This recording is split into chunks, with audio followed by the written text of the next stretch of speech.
So I think you had written that you were 85 days submerged on the Sterlet. Yeah. And was that typical? And what was it like for you being underwater for so long? It was a long time,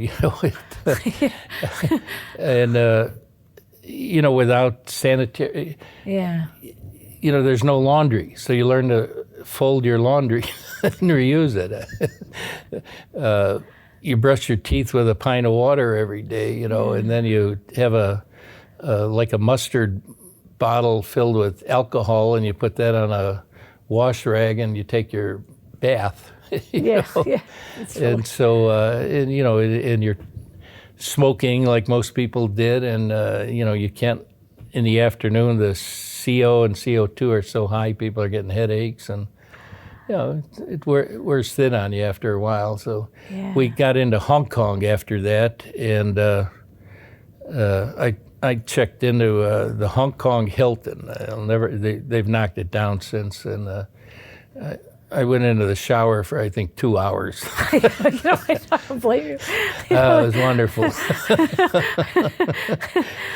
That was my reward. Absolutely.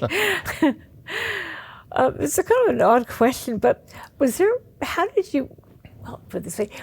any way to communicate personally with your family when you were underwater? Not in the diesel submarines, but in the missile submarines, we had what was called familygrams, and it was only incoming communication, so you could not communicate out.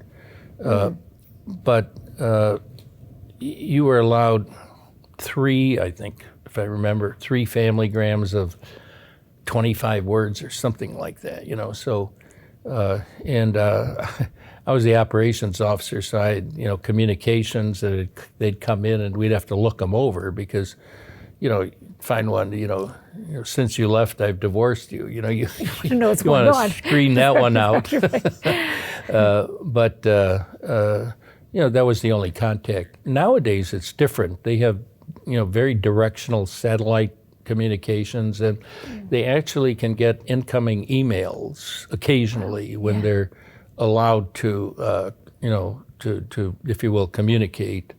The submarines still don't transmit, but they're allowed to receive. So, and they have methods to transmit now that are very directional, because in the old days, if you transmitted, they could direction find you and see where you were.